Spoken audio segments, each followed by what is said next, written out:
선지자 변론 증거 96번째 시간입니다.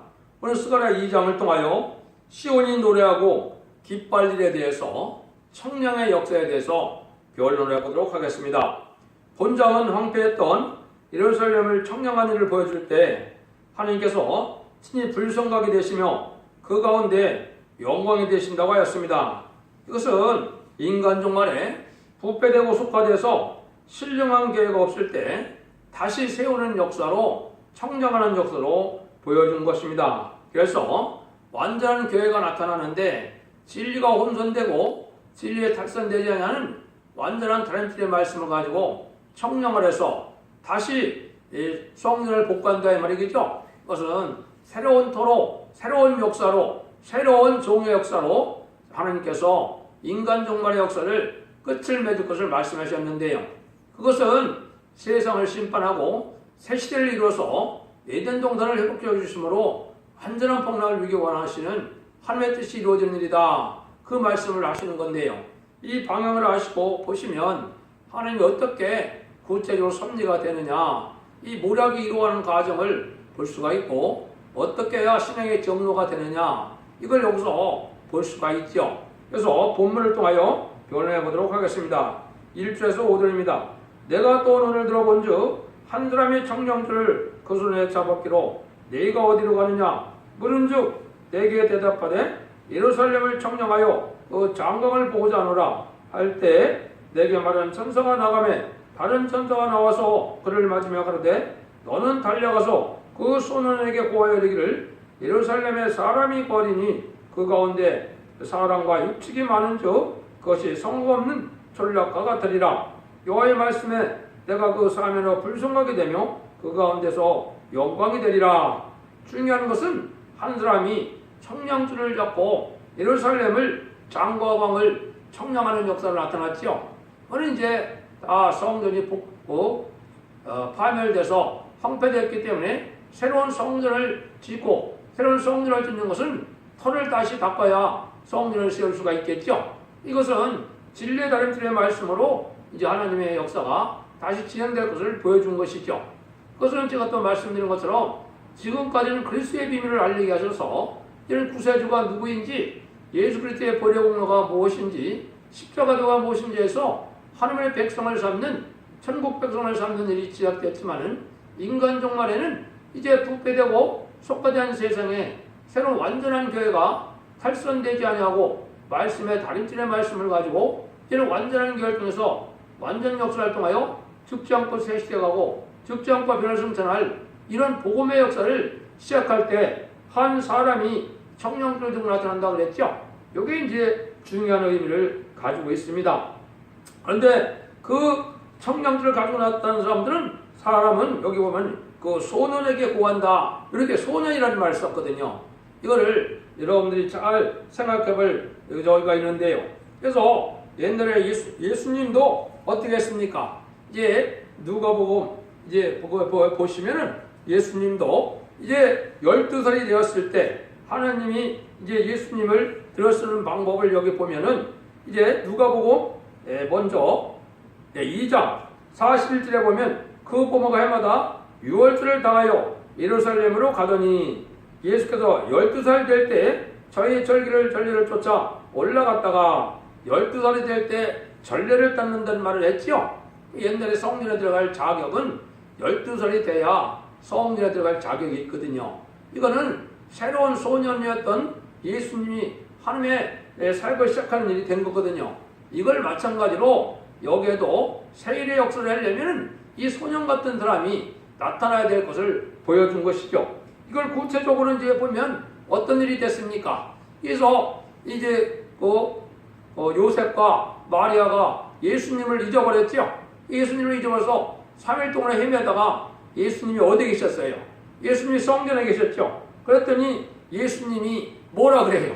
깜짝 놀라서 책망을 하니까 예수님이 뭐라 그랬느냐? 예수께서 가라사대 어찌 나를 찾으셨나이까? 내가 내 아버지 집에 있어야 될 줄을 알지 못하셨나이까 하시니 그랬잖아요. 요 말은 뭐예요? 내가 이제 12살이 됐으니까 내가 아버지 집에서 아버지 일을 할 때가 됐으니까 나를 아버지 집에서 찾아야지 왜 찾아 헤매느냐? 요 말씀이죠. 이게 이제 하나님의 정한 때가 됐을 때 하나님의 법대로 쓰임받는 것을 보여줄 수가 있었죠. 그래서 또다시 이제는 누가복음 4장에 보면 나사렛 회당에 들어갈 때가 바로 12살 때 처음으로 들어가서 이제 예수님이 뭘 했습니까? 여기 16절에 보면 또 그게 나와요. 4장 16절. 예수께서 그 자라나신 곳 나사렛에 이르사 안식일에 자기 규례대로 회당에 들어가서 성경을 읽으려고 수하심에 규례대로라는 말이 했죠. 이게 또 12살 돼야 성전에 가서 하나님의 성전을 읽을 수 있는 자격이 있는 거거든요. 그래서 이런 일을 하시려고 지금 예수님이 나사렛 회당에 들어갔다 이 말입니다. 그래서 선지자 이사야의 글을 드리거늘 책을 빼서 이렇게 기록한 데를 찾으시니 곧 주의 성령이 내게 임하셨으니 이는 가난한 자에게 복음을 전하게 하시라고 내게 기름을 부으시고 나를 보내사 보르된 자에게 자유를 눈먼 자에게 다시 보게 함을 전파하며 눌린 자를 자유케 하고 주의 은혜의 해를 전파하게 하려 하심이라 하였더라. 그래서 예수님이 또 이걸 읽고 나서 뭐라 그래요? 이에 예수께서 저에게 말씀하시되 이 글이 오늘날 너희에게 응하였느니라 하시니 예수님이 첫 번째 나사렛 회당에서 들어가서 첫 번째 이사야 61장 1절 2절을 읽었고 이 말씀이 너희한테 응했다 그랬죠. 이게 이제 큰 의미가 있는 거죠. 하나님의 예언이 성취되는 과정인데 이때 바리새인과 서두개인들은 다 어떻게 돼요? 부원하게 여겼거든요. 말씀에 응하는 걸 아주 싫어하는 게 마귀 세력이거든요. 지금도 마찬가지거든요. 진리대로 역사하면 진리대로 마귀가 자기 때가 얼마나 남은지를 알거든요. 그래서 이 예수님을 어떻게 했어요? 여기 이제 29절에 보면 내어 쫓으려고 그랬어요. 일어나 동네 밖으로 쫓아내요. 그 동네가 건설된 낭떠러지기까지 끌고 가서 밀저 내리치고자 하되 예수께서 저희 가운데로 지나가시니라. 예수님을 낭떠러지로 가서 밀어서 죽이려고 그랬죠. 이게 마귀 세력들이 하는 역사거든요. 그러니까 이것이 인간 종문에도 똑같은 일입니다. 신령하는 교회가 없고 속화되고 말씀이 달성되고 또 종말관이 특별히 혼선이 왔거든요. 그러니까 종말관을 바로잡을 수 있는 하나의 새로운 종이 나타나야 되겠죠. 그걸 여기서 이제 소전에게 고하여 이르되 이런 얘기를 한 겁니다. 그때는 사람이 육축이 많고 그에 성국 없는 청문할 것 같다고 했죠. 이것은 사람이 형상을 갖지 못하고 짐승권도 못한 인간들이 많거든요. 왜 그렇습니까? 진리를 앞에 순종하여 주의 형상을 이루고 성령 충만해서 온유하고 겸손하고 부드러운 인간들이 되는데 성경 말씀을 지키고 순종한 자들이 없으니까 교회까지도 뭐가 됐던 겁니까? 이게 마귀가 점령을 하는 일이거든요. 그래서 사람과 육축이 많다 그랬거든요. 그런데 총각 없는 뭐가 없는 뭐라 그랬어요? 성각 없는 촌락과 같다 그랬죠. 담이 다 허물어지거나 마찬가지다 이거죠. 하느님이 지금 마귀를 허락했기 때문에 마귀의 지배를 받게 되고 마귀 역사가 많아서 지금 믿는 자들에게 마귀 역사가 더 많은 겁니다. 이걸 여러분들이 영계법칙상 잘 깨달아야 될 때가 온 건데요. 이런 일이 이루어질 것을 보여줬는데 이것은 하나님이 이제 절대적인 보호 역사가 나타날 걸 보여줘서 이런 일이 된다면 이제 하나님이 어떻게 됐어요? 그 사면에 불성하게 되며 그 가운데서 영광이 되리라. 이 새로운 소년이 새로운 성령을 해서 새로운 교회를 세우면 하나님이 불성하게 된다 이 말이죠. 이건 하나님의 절대적인 보호 역사가 있을 걸 보여준 거거든요. 이건 바로 뭐냐? 인간 종말의 척배기 역사를 통하여 세상을 심판하고 다른 띠로 청량하여서 천년 왕국을 건설할 때 하나님이 절대적인 보호 역사 속에 함께하는 시온의 무리가 이루어질 것을 말씀하신 거거든요. 이거는 일이 있을 것을 여기 말씀하셨거든요. 그래서 예수님이 하시고자 하는 일이 바로 이런 일이다. 이런 걸 이제 어디에 약속을 했습니까? 몇 군데에 있죠. 먼저 이사야 4장 5절에 보면 여기서 그 거하시는 온 시온산에 모든 집회에 낮이면 구름과 연기 밤이면 화염의 빛을 만드시고 그 모든 영광 위에 천막을 덮으실 것이며 이게 불성각이 되어준다는 것은 여기서 하나님이 앞뒤를 다 보여주고 절대적인 피해가 없는 이러한 단체가 되게 만든다 이 말이죠. 이런 역사가 새로운 교회 역사를 뜻한 겁니다. 이거를 이제 성경에서 동방 역사라 세일의 역사라 그러는 겁니다. 세일 역사를 제가 자꾸 강조하는 것은 세일이라는 것은 세상을 심판하고 에덴 동산을 회복시켜주는 일이 이게 세일이거든요. 그런 일을 하나님이 하시려고 이런 일을 하시는 일이다 이 말이거든요. 그래서 이것이 이제 하나님이 새로운 역사가 나타날 때 될 일인데 이거를 이제 청량주라 그랬는데 이 말씀이 어떻게 응합니까? 이것이 계시록 11장 1절에 보면 다시 예언의 대표가 나타나서 지팡이 같은 갈대로 청량을 한다 그랬죠. 여러분들 앞으로 변화성도가 되는 방법은 이 다림질로 청량받는 방법 외에는 방법이 없는 겁니다. 스스로 다 변화성천할 믿음을 가질 줄 알고 있지만은 성경은 그렇지 않습니다.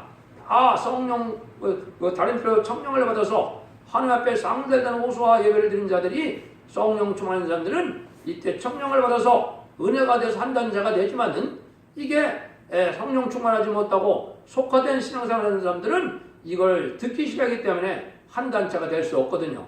여기 이제 하나님이 알고 모으는 일이라 이 말입니다. 그래서 예루살렘을 청량한 일은 이게 어떤 뜻이 있느냐 몇 가지가 있는데요. 황폐한 예루살렘을 다시 이제 지대를 놓기 위해서 청량한 일이 있다. 다시 시작을 한다 이 말이죠. 지금 말씀이 온전되고 진리를 깨닫지 못하고 하나님의 뜻을 알지 못하고 하나님의 비밀을 알지 못하는 이 종말론을 알지 못하는 이 기독교계에 새로운 하나님의 역사가 진행된다 이런 뜻이거든요. 이게 부패한 곳에 다시 측량이 있어서 종말의 교회가 극도로 진리가 온전되고 영계가 온전되는 교회를 다시 지대를 놓는 것처럼 예언의 말씀인 다림질로 완전한 새로운 터를 이룬다. 이것은 새로운 교회가 나타난다 이 말입니다. 이것이 예언된 것이 첫대 교회라는 말로 성경에 예언되어 있기 때문에 계시록 1장 20절에도 보면 금첫대의 비밀을 너희가 알아야 된다 그랬거든요. 이게 금첫대의 비밀이거든요. 이것을 여러분이 잘 들어야 된다 이 말이거든요. 그래서 이 청량한 것은 바로 뭐예요? 첫대 교회는 조금 더 가감 없는 진리의 다림질. 다림질의 말은 뭐라 했어요? 다림질의 말은 세상을 심판하는 기준이 되는 성경의 해석인데 그 성경의 해석은 예언서 계시록의 본문을 그대로 밝히는 것이지 누가 학설로 이론으로 만들어내는 것이 아니거든요. 하나님의 다림질의 말씀은 예언서 계시록을 그대로 본문대로 밝힐 수 있는 이런 해석을 할 수 있는 변호할 수 있는 종이 그게 다림질을 진 종이거든요. 그런 일을 시작할 것을 얘기한 거거든요. 그런데 이제 청량이라는 것은 아무나 할 수 있습니까? 할 수 없죠. 여기에는 큰 의미가 있는 겁니다. 이거는 하나님의 권리 행사를 주었다는 뜻입니다. 권리 행사라는 것은 뭡니까? 인간이 인간을 심판할 자격이 있습니까? 없거든요. 근데 하나님이 이제 특별히 하나님의 세운 종을 통하여 내가 세상에 심판의 권세를 준다는 뜻이 있는 거거든요. 왜? 이 청량주는 세상을 심판하는 기준이기 때문에요. 이런 놀라운 역사가 진행될 것을 얘기한 것이죠. 그럼 이것이 언제 예표가 있었습니까? 이것이 이제 BC 586년에 예루살렘이 망했다가 이제 BC 516년에 성전이 복구될 때 고레스라는 왕에게 이런 권한을 줬죠. 이 권리 행사가 어떻게 줬습니까? 야, 이제는 그 성전을 복구하는데 방해하는 사람들은 칼로 쳐 죽여도 죄가 아니다. 이렇게 나타난 거거든요. 한 속에는 이제 칼을 들고 한 손에는 연장을 들고 성전을 복구하는 일이 시작돼서 실제 성전이 복구되다가 중지됐다가 나중에 완공이 됐거든요. 이런 일들이 있던 것을 얘기한 거거든요. 그럼 이 시대는 뭡니까? 다림질을 진 종을 대적하면 다 멸망할 수밖에 없는 때가 인간 종말이라는 겁니다. 이것이 청량이라는 말이 이렇게 아주 이렇게 엄중한 말씀이거든요. 이런 일을 한다는 것은 이제 성경에 여러 군데 말씀을 하셨어요. 먼저 지난 시간에 1장 16절에는 예루살렘에 먹줄이 치어진다. 이렇게도 말씀하셨고 또 하나님이 이제 스가랴 4장 10절에는 여호와의 눈이라 하면서 다림질이 스르파의 손에 있음을 보고 기뻐하리라. 하나님은 인간들의 사명자가 이 다림질을 진 종이 나타나길 기다리고 계시거든요. 이게 하나님이 기뻐하니까 하나님이 기뻐하는 일을 할 수 있다 이 말이죠. 그것을 시작할 것을 얘기했고 이게 이제 아모스 같은 종이라는 표현이 되어 있는데 이것이 아모스 7장 7절 8절에 보면 이제 뭐예요? 다림질을 온 세상에 베풀고는 다시 용서 없는 세상을 심판한다 이 말이거든요. 이 변론을 온 세상에 알리게 하고 이 변에 순종치 않으면 멸망을 당하게 되고 순종하면 죽지 않고 새 시대 간다 이런 뜻이거든요. 그러니까 이 변론이 나오고 나면 세상을 심판하는 역사가 진행이 된다 이 말이거든요. 이걸 이제 계시록 11장 1절에서는 이제 지팡이 같은 갈대로 청량을 해서 하나님이 14만 4천 명의 변성들이 일으키는 역사를 뜻했거든요. 이런 일을 하시는 것이 인간 영혼의 역사고 첫대의 역사다. 이걸 지금까지 얘기한 것이 여기 하나님이 이제 새로운 종들을 통하여 새로운 종을 통하여 역사의 것을 보여준 겁니다. 이 의미가 시대적인 전환이 되는 아주 중요한 의미를 가지고 있거든요. 여러분들 이거를 깨닫지 못하면 이 시대의 흑암에 빠져 있는 거거든요. 때를 알지 못하고 하나님의 섭리를 알지 못하고 하나님의 구원의 섭리를 모른다면 이거는 흑암인 거거든요. 하나님이 하시는 역사가 그렇게 진행된다는 말이거든요. 6절에서 8절입니다. 여호와의 말씀에 내가 너를 하늘과 사방의 바람같이 흩어지게 하였거니와 이제 너희는 북방 땅에서 도망할지니라. 나 여호와의 말이니라. 바벨론 성에 거하는 시온아 이제 너는 피할지니라. 만군의 여호와께서 같이 말씀하시되 너희는 노력한 얼굴로 영광을 하여 나를 보내셨나니 물은 너희를 범하는 자는 그의 눈동자를 범하는 것이다. 하나님이 이제 바벨론 성에 거할 때 이제 시온에 이렇게 있게 한 것은 바벨론을 들어서 예루살렘을 치게 한 말을 한 것인데 바벨론을 처없이할 때 바벨론에서 해방을 주어서 눈동자같이 아껴준다는 거거든요. 이것은 옛날에 고레스 왕을 통해서 이제 바벨에서 나와서 성전을 복개고 너희 나라로 들어가서 이스라엘을 회복해라 이런 명령이 내렸죠. 이것이 바로 그런 역사가 진행되는 때가 인간공에 다시 그렇다 이 말입니다. 근데 이때 이 단체 하나님의 뜻은 바벨론의 포로에 잡혀가는 때는 바벨론에 잡혀가는 것이 하나님의 뜻이었고 이제 70년이 찼을 때 하나님의 뜻은 어떻게 돼요? 이제 바벨론에서 돌아오는 게 하나님의 뜻이거든요. 이게 너희가 돌아오기 시작하면 내가 너희를 눈동자같이 지켜준다 요 말이거든요.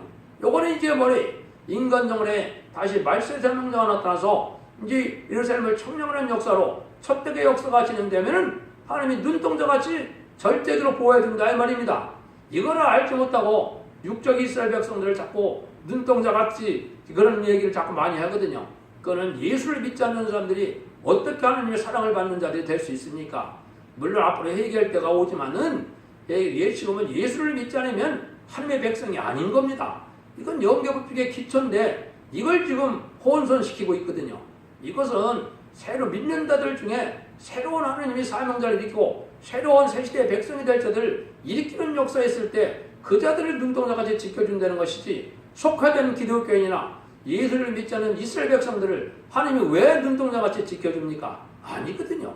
여러분 이거를 잘 깨달아야 되거든요. 이래서 하나님의 새로운 역사로 이제 알곡된 종들이 성무적인 종들부터 나오게 되는 일이라고 그랬거든요. 그걸 제가 뭐라 했어요?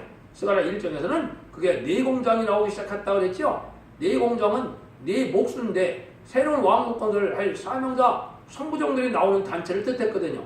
하나님 인정하는 이 단체가 돼야 이제 인치는 역사가 진행되는 거거든요. 그게 전상전만이거든요.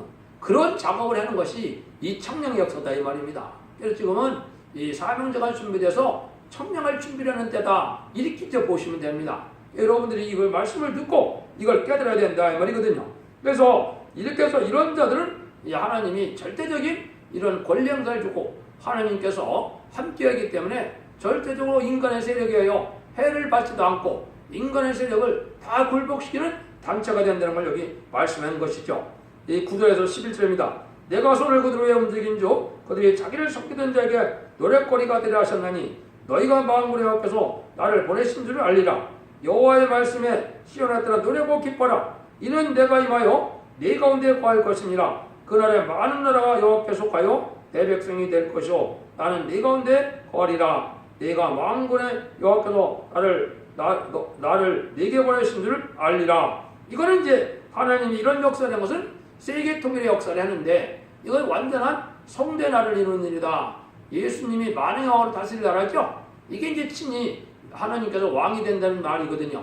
그러니까 이게 얼마나 복된 나라가 되겠습니까? 예전 정도를 회복해서 세계 통일함으로 하나님이 직접 다스리는 예수님이 만왕으로 다스리는 이런 시대가 오니까 이때는 기뻐할 일이죠. 아주 기뻐할 일이다 이 말입니다. 그래서 모든 부패되고 모든 악화되고 이런 것들이 다 이제 멸망을 당했고 새로운 의인과 선인을 통하여 새로운 나라를 이룰 때 아주 기뻐하는 나라가 될 것이다 이 말입니다. 이게 세계 통일의 권세의 왕권을 가지고 하시는 인간 종말의 역사다. 이걸 보여준 거거든요. 12절 13절입니다. 여호와께서 장차 유다를 취하여 거룩한 땅에서 자기 소유를 삼으시고 다른 세림을 택하시니 무릇 혈기 있는 자들이 여호와 앞에서 잠잠할 것은 여호와 앞에서 그 성소에서 일어나심이라 하라 하더라. 여기에 또 놀라운 역사가 있죠. 하나님의 권세 역사니까 하느님이 아주 관심을 갖고 역사를 하셔야 되겠죠. 그래서 여기서 뭐라 그래? 하나님의 성소에서 일어난다고 그랬죠. 이게 이제 중요한 의미를 가지고 있는 겁니다. 그러면 하나님이 이 세상에 있는 성전에 와서 하나님이 일어나실까요? 하나님이 쓰는 종이 나타난다 이 말입니다. 이 종이 무슨 종입니까? 이게 청량줄을 잡은 종이거든요. 그래서 이사야 3장 13절에 보면 여호와께서 변론하러 일어나시며 백성들을 심판하려고 서시도다 그랬거든요. 이 변론을 해보시는 이 변론들 하나님이 심판하신다. 이게 여호와께서 일어나는 일이다 이 말이죠. 이걸 이제 성전에 많이 말씀하셨어요. 여기서도 성소에서 일어나셔서 하나님이 이제는 잠잠해야 된다 이런 얘기였죠. 그래서 하나님 일어나시는 일을 아까 했지. 이 심판하러 변론하시고 이 변론들을 심판하실 걸 뜻했거든요. 그러니까 하박국 2장 20절에도 보면 오직 여호와는 그 성전에 계시니 온 천하는 그 앞에서 잠잠할지니라. 그러면 하느님이 성전에 나타나서 뭘 하시나요? 요거를 이제 여러 가지 성경에 또 예언을 하셨죠. 하나님이 아침마다 하느님이 성전에서 하느님의 뜻을 이 땅에 이루을 것을 말씀하셨거든요. 미가서 1장 2절은 이렇게 예언되어 있어요. 백성들아 너희는 다 들을 자다. 땅과 거기 있는 모든 것들이 자세히 들을 자다. 주 여호와께서 너에게 대하여 증거하시되 곧 주께서 성전에서 그리하실 것이니라. 이런 것처럼 성전에서 하나님이 이제는 다 듣는 역사를 한다 이 말이죠. 요거를 이제 이사야 33장 2절에도 아침마다 하나님이 나타나서 변론하신다고 그랬고 스바냐 3장 4절에도 아침마다 간단 없이 이렇게 하나님의 변론의 역사가 있다는 걸 말씀하셨고 이사야 50장 4절에도 아침마다 하신다는 말씀을 드렸거든요. 여러분들이 지금 듣는 이 변론이 하나님께서 아침마다 다림질 말씀을 변론해서 온 세상을 듣게 하는 역사가 올 거를 얘기한 것이죠. 그래서 온 세상에 이 변론의 말씀이 전파되고 난 다음에 하느님께서 새로운 역사가 진행돼서 시대를 건드리는 역사 속에 복받을 때가 온다는 걸 보여준 것이 여기서 여호와께서 성소에서 일어나시는 때다. 이게 이제 인간정말의 세례 역사는 이게 성자 예수님의 역사가 아니고 성부 하느님의 역사라는 걸 강조를 하셨거든요. 이런 일을 하신다는 것을 성경에 예언이 되어 있죠. 어디에 성경에 예언이 되어 있나요? 이사야 43장 여기에 28절에 보면 이렇게 되어 있어요. 그러므로 내가 성세 어른들을 욕을 보게 하며 야곱으로 저주를 받게 있게 하며 이스라엘로 비방거리가 되게 하리라. 이거는 뭐예요? 기존의 교권 세력들이 또 부패된 기독교인들이 수치를 당하게 되는 때가 온다. 여기 보니까 누가 욕을 본다고요? 성세 어른들이라 그랬죠. 성세 어른들은 지금 누굽니까? 장로들이고 목사고 전도사들이죠. 이게 왜 그래요? 부패가 돼서 다시 청량하고 하느님이 새로운 교회 역사할 때 부패되고 이 진리 앞에 순종하지 아니하는 이런 속회된 자들은 이제 비방거리가 되고 이제 수치를 당하게 된다 이 말이거든요. 이게 이제 새로운 역사가 일어날 때 될 일이거든요. 그래서 세수는 세부대에 담으라는 것처럼 하느님이 이 진리의 말씀을 전할 때가 되면 인간 종말인데 이때가 계시록 1장 3절에 예언의 말씀을 읽고 듣고 지키는 자들이 복을 받는다 그랬거든요. 그 말씀이 뭐예요? 이 변론을 듣고 순종을 하면 회개하고 지켜 말씀을 지키면 원죄자 범죄를 다 해결해 줘서 죽지 않고 새 시대 가고 죽지 않고 변화를 성천할 이런 복을 준다는 뜻이거든요. 그게 예언의 말씀을 읽고 듣고 지키는 자들이 복을 받을 때인 거거든요. 지금 그 역사가 진행되고 있다 이렇게 보시면 되고 이제는 불원간에 전성전의 역사가 있어서 한회종의 이마에 인치는 역사로 전성전만이 시작되면 얼마나 세상은 심판대가 각공되는 걸 여러분이 아실 때가 된 것이죠. 그래서 십상한 4천명이 다 차고 난 다음에야 이제 예수님이 공중재림을 하시는 건데 지금 기독교에서는 시도 때도 없이 지금 재림의 주가 오신다고 난리죠. 14만 4천 명의 배성도가 인을 맞고 난 다음에나 예수님이 오실 수 있거든요. 그것이 하나님의 예정된 섭리거든요. 그거 다 차면 5개월 황춘년이 오면 그때 자유로운 권세로 이제 증인 권세로 이제는 이 공산당의 택한 백성을 구원하는 역사가 있고 난 다음에 그러고 난 다음에 이제 휴거가 되고 세상은 3살제로 심판하면서 후 3년 만에 들어가게 되는 거거든요. 이 하나님의 이제 모략이고 모든 일이 성취되는 과정에 있는 것이거든요. 여러분들이 이 말씀을 듣고 각성을 받아서 지금 어느 때인지를 알으셔갖고 이제는 진리 앞에 순종함으로 자손 만대의 축복과 세제 왕권의 축복을 누리는 때가 온 것입니다. 인간 정말에는 가족적인 구원이고 가족적인 멸망이거든요. 그러니까 여러분들이 새로운 시를 향하는 이때 여러분들이 한 사람의 변화 성도가 되는 것이 참으로 중요하거든요. 그래야 가족을 구원하고 상한 자를 구원할 수 있는 이런 때가 오는 거거든요. 어서 결론만 말씀드리고 마치도록 하겠습니다. 하나님은 사랑하는 자를 책망하시되 말씀대로 책망하시고 다시 회복시키되 말씀대로 회복시킨다는 것을 가르친 겁니다. 그래서 하나님의 믿음이라는 것은 옛날에 옛적에 선지들이 깨어낸 말씀을 그대로 믿는 것이 예언이지, 이게 인간 정말에 무슨 이론을 만들고 신학을 만들었다 해서 그게 믿음이 좋은 게 아니거든요.